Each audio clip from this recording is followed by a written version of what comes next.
Alright, so this video is going to be on graphing angles in standard position, and we're going to graph both degree and radian measures in standard position. But the most important thing is that we're always going to start with a coordinate plane, right? The quadrant system, where we've got quadrant 1 goes counterclockwise, quadrant 2, quadrant 3, quadrant 4. And we're just going to keep going round and round and round.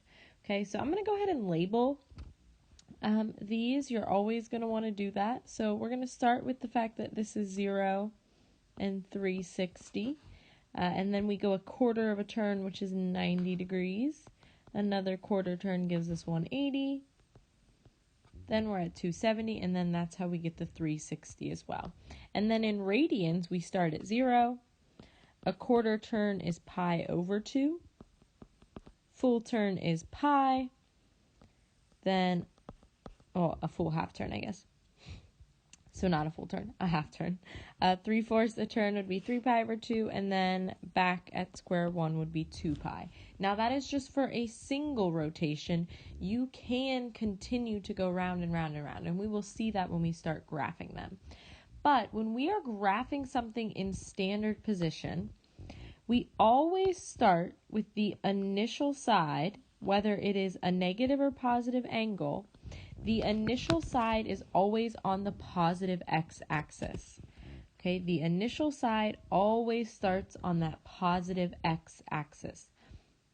Okay, which is, from 0 to positive infinity on the x. Now, if we're positive, if our angle is positive, we are going to go counterclockwise, right? And that means this way. Okay, so we'll start with our initial side on the positive x-axis, and then we'll go counterclockwise however much of an angle it is. Okay, and we will use the guides, the 0, 90, 180, 270, if it's degrees, to kind of see how far we go around the units, or the coordinate plane. Okay, if it is a negative angle, and again, I've kind of done a bad job circling that, we're going to go clockwise.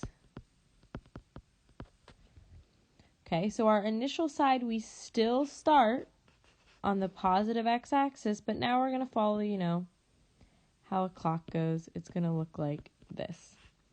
Okay, now that is why you must put in this, it doesn't have to be red, obviously, but this red arrow that's given, right? Say I didn't have that red arrow. Well, if this is my initial side, how am I to know if it's, a negative angle that's this big compared to a positive angle that's this small? Right, so you've got to have the arrow there, the line, to indicate which way your angle is going. Is it positive or negative? Okay, so here are some examples, right? The following angles are drawn in standard position, and these are all just degree angles. Okay, and this kind of right here goes to what I was talking about on the last slide, right? These two angles are actually the same. The thing that makes them different is we can see, okay, this is a positive 40 because it goes counterclockwise. This is going to be a negative 320 because it goes clockwise. Okay, and then, here's 160 just as an example, right? Keep in mind, we always start all of these. The starting side, the initial side, is on the positive x-axis, and then I guess I didn't mention this very carefully, but the kind of closing side of your angle is called the terminal side. So here are our terminal sides of the angles. Okay, it's important that we know that vocabulary because we're going to see it come up and use it to kind of help us with our graphing. Okay, this won't come up a ton in trig, but we will see it in pre-calc. 1 and 3 would be considered co-terminal angles because, again, they're on the same line. They look the same without direction, and that's going to be something that helps in learning target 3. Okay, so let's do an example In our examples, we're not going to draw this every single time. We're not going to map out every little piece, every little chunk. But what this will do when we memorize this, if we have an understanding of this, which in Learning Target 3, our main focus will be memorizing this, it'll help us do a best guesstimate, right? Like if I told you that I wanted to graph, 230 degrees. Well, for starters, I know it's going to be between 180 and 270, right? I know it's going to be in quadrant 3 because quadrant 3 is from 180 to 270. But having an idea and knowing, being familiar with the fact that 225 is halfway is going to help me when I'm sketching it because I'm just going to make it go a little farther than halfway, right? So my initial side will be along the positive x-axis, and then because it is a positive angle, I'm going to be going counterclockwise so I can kind of follow the measurements that are given. So going counterclockwise, I'm going to go all the way to 225 and then just a little bit past, right? These aren't going to be perfect ever because they're just estimates, but the terminal side should definitely fall in the right quadrant and in, about the right area. Okay, so there we go. Now I have graphed 230 degrees in standard position. Let's try a negative one. All right, so let's try and graph negative 130 degrees. And we kind of have two options here. The first thing you can do, which I don't often do, is we can use the fact that, angles that end on the same line are coterminal. And if we just add 360 here, that would give us the positive angle that lands in the same place. But then we have to remember to do the sides the same way. So the first thing I'm actually going to do is I'm going to relabel my sides. And I'm going to, it still starts at 0. But remember, with negative angles, we go clockwise. So this isn't 270 anymore. This is negative 90 degrees. This isn't 180. This is negative 180 degrees, right? A quarter turn this way is negative 90 degrees. Another quarter turn would give us negative 180. Okay, and then at the top, notice pattern is sticking. This would be negative 270, and this is negative 360. And not only can we do this with the quarter turns, but we can also say, okay, halfway between 0 and negative 90, that's going to be negative 45. Right, so you should start to notice that, I'm just flipping all the numbers in the different direction to negative because it goes clockwise. So now let me label a little more that are close to 130 because that will help me with graphing 130. So, rather than 240, this is going to be negative 120, right? It's 30 past 90, but 30 past negative 90. Then I really don't need any more. We'll call this negative 150. Okay, and again, the reason I'm labeling carefully in the third quadrant is because now I can see that negative 130 degrees, it's going to be in quadrant 3. Right? I know it's going to be in quadrant 3 because it's between negative 90 and negative 180. So again, as we have been doing, my initial side is always going to start on the positive x-axis. Then I'm going to go this time almost to 135. I'm going to get really close. I'm going to go almost, that's probably too close, almost to negative 135. And then I will draw my terminal side in, and now I have graphed it. And actually, now that I'm thinking, now that I've done this, it looks like I accidentally, graphed the same thing we did before, right? When we graphed 230 degrees, we started here and ended just a little bit 5 degrees past 225.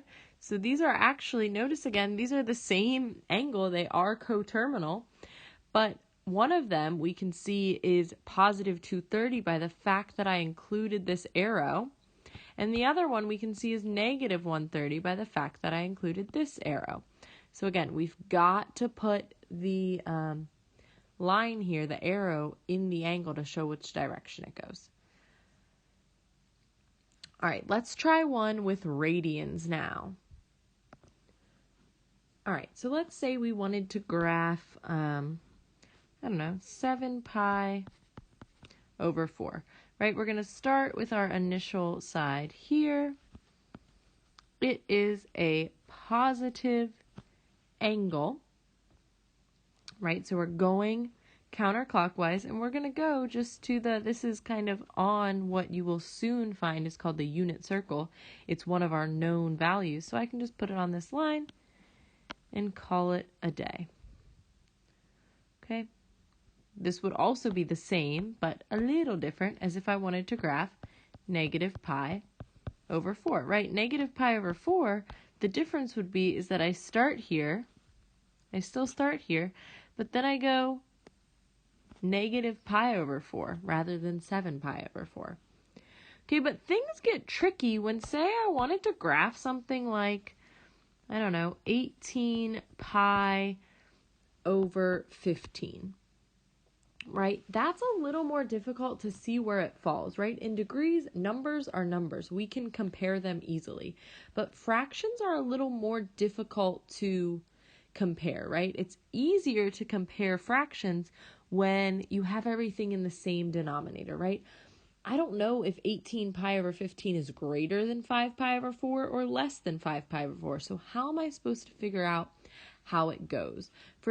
So for this type of problem, when we're doing radians and it's, over an angle we maybe aren't used to, what we'll do is we'll kind of put everything in terms of it, right? This is normally 2 pi. This is normally pi. Well, I can rewrite this as being 15 pi over 15, right? 15 pi over 15 is the same thing as pi, right? And this, 30 pi over 15 would go here. Okay, so now I can tell, it's going to be, 3 pi over 15 past pi.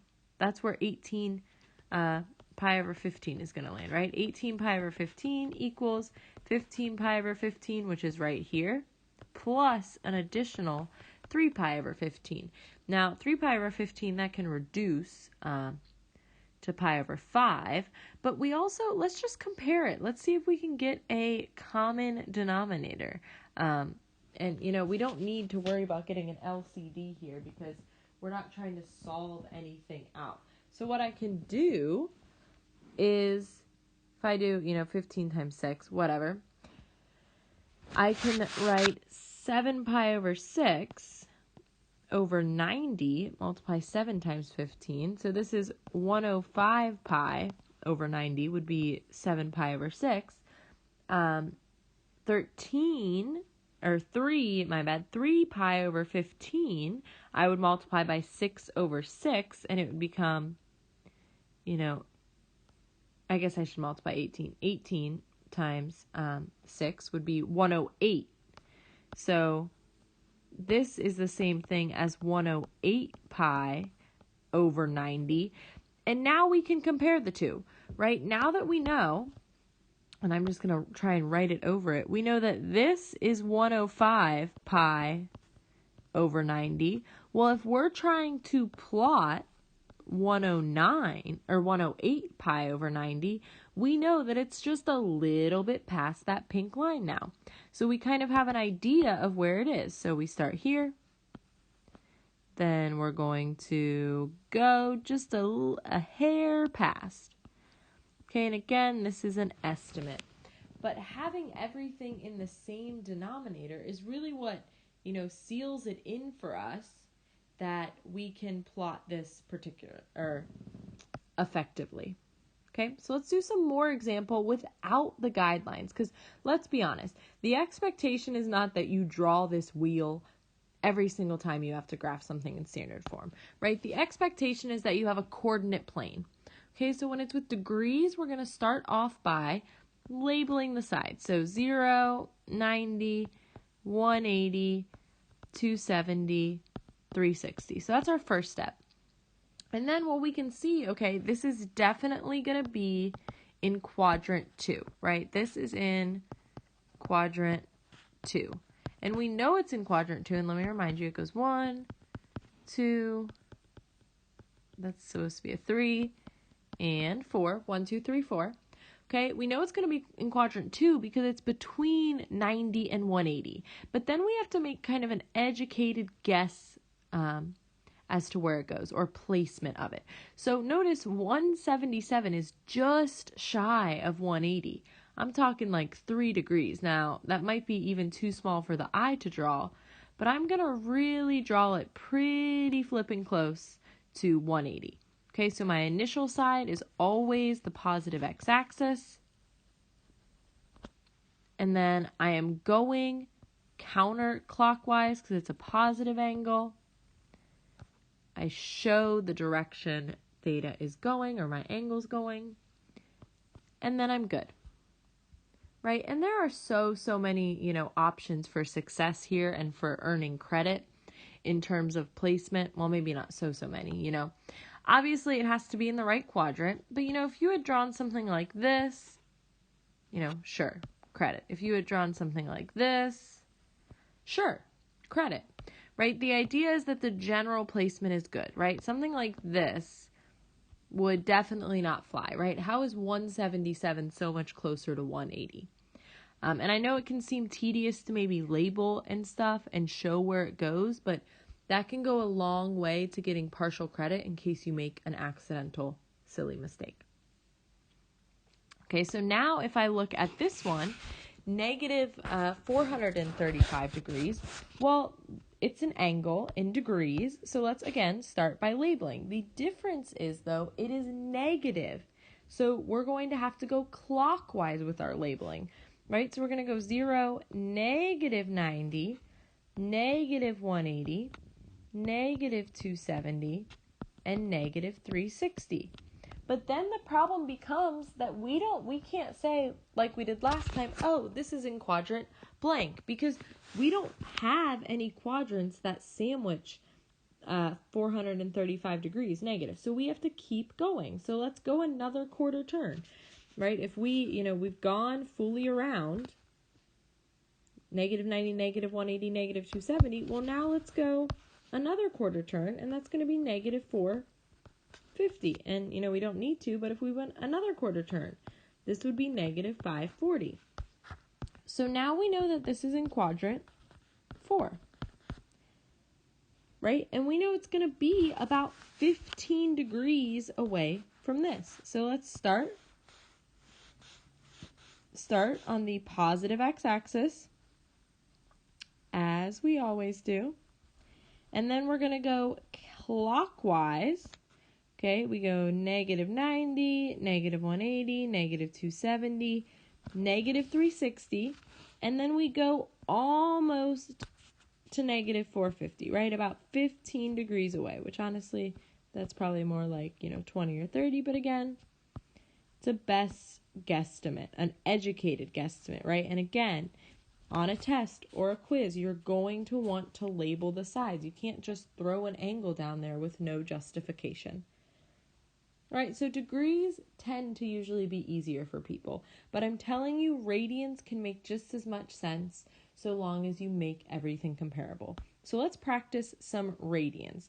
Okay, so just like we did with degrees, in standard position, you're going to, label the axes when you're going to graph. But the important thing is that you make the denominators match.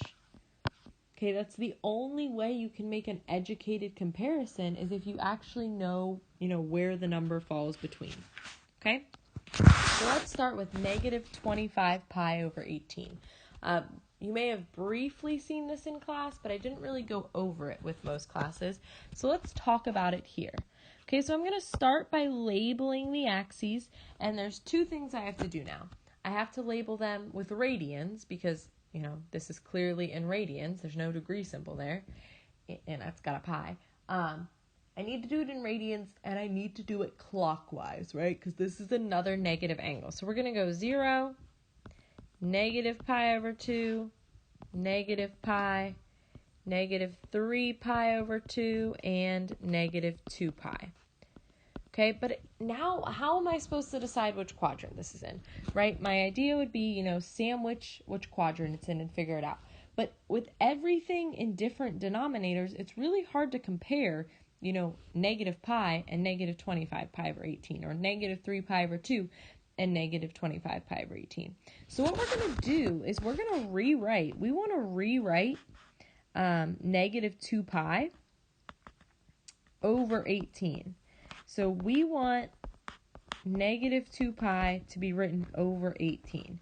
And that would be, you could actually solve this, but you really don't need to. You just think, what divided by 18 is negative 2? And that's going to be 36. So we're going to get rid of this, and we're going to relabel this axis as negative 36 pi over 18. We can do the same thing with pi, right? We want to write negative pi as being over 18. It's going to be negative 18 pi over 18, right? Yes, it would cancel. Yes, you could reduce that down to pi, but the whole point is we don't want it canceled, because without it canceled, it allows us for a point of comparison. Okay, negative pi over 2 is going to be 9 pi over 18, right? Don't need that. We're going to put negative 9 pi over 18. Okay, 3 pi over 2 is going to be 27 pi over 18, and there's two ways you can find this. Once we know that, going once around, or a quarter of the way around, is, pi over 2 in distance. So in this case, every quarter turn, we're going negative 9 pi over 18. Well, rather than doing this equation every time, we can just simply subtract negative 9 pi over 18, which you might think is more difficult.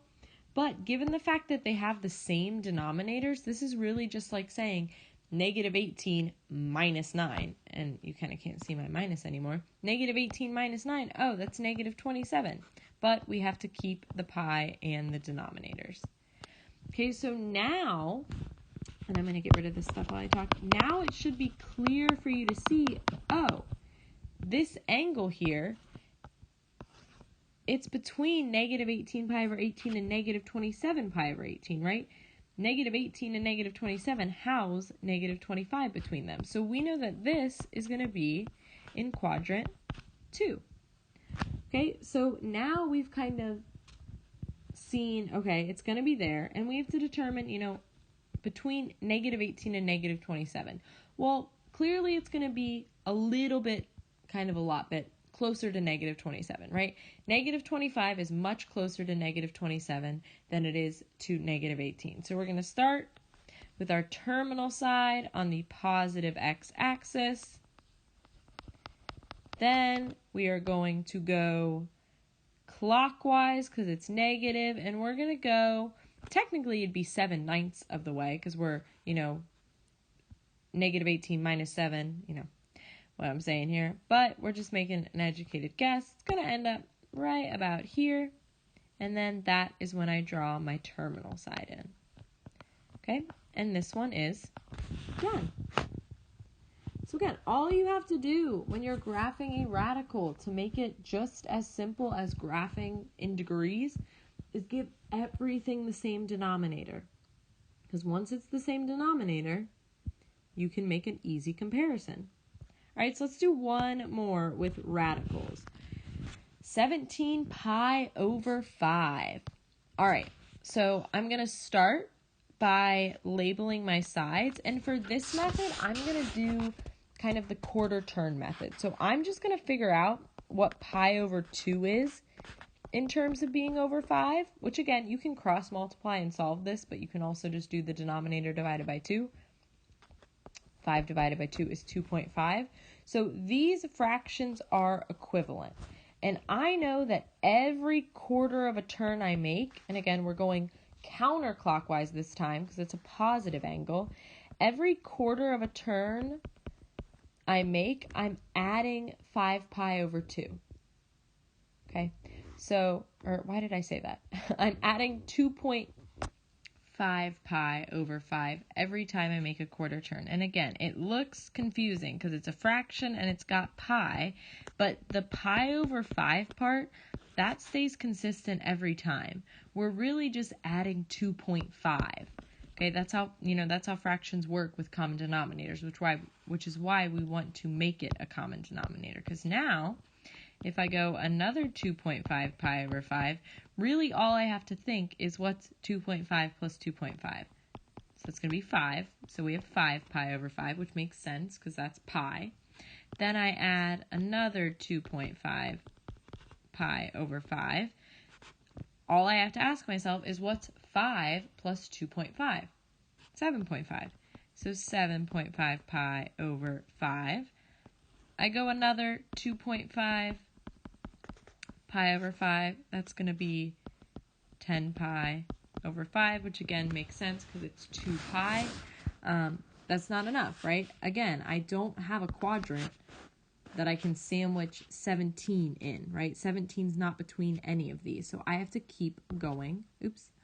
I have to keep going around and around. So I'm going to add, and this time I'll change color. I'm going to add 2.5 again. This would give me 12.5 pi over 5. Add 2.5 again. That's going to give me 15 pi over 5. Add 2.5 again. That'll give me 17.5 pi over 5. Add 2.5 again, and we have 20 pi over 5. Okay, and then from there, now I do have something I can sandwich, right? Now I do have what I need. And I can see that 17 is between 15 and 17.5. Because I have made my denominators equal, then that's how I know that this is in quadrant 3. Because the denominators are equal, I just have to look at these numbers. Okay, and I can see that 17 is sandwiched between 15 and 17.5 pi over 5. Right, and notice it's a lot closer to 17. Right, it's 2 away from here. This is a difference of 2 pi over 5. This is only a difference of 0.5 pi over 5. So it's really important that we note that it's going to be a lot closer to 17.5 than it is to 15. So let's start by drawing our initial side, as we always do, our initial side on the positive x-axis, and then again we're going to go all the way around once, right? 2.5, 5, 7.5, 10, 12.5, 15, and then now we make the decision, okay, 17.5 and 15.5. 17 is going to be, if we're, counting up, if we chunk this into, a 2.5, it's going to be like right about here-ish.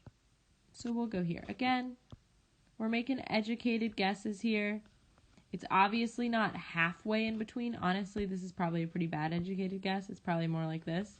But so long as it's clearly past the halfway line, right, clearly closer to the 17.5, then you've done everything you need to do. Okay? And so that is it. That is my notes on graphing something in standard position. I would definitely say it is the hardest part of this learning target, probably why this is a 30-minute video, but I hope it helps. If you have any follow-up questions to anything I covered here, please send me an email with them. But good luck on your homework.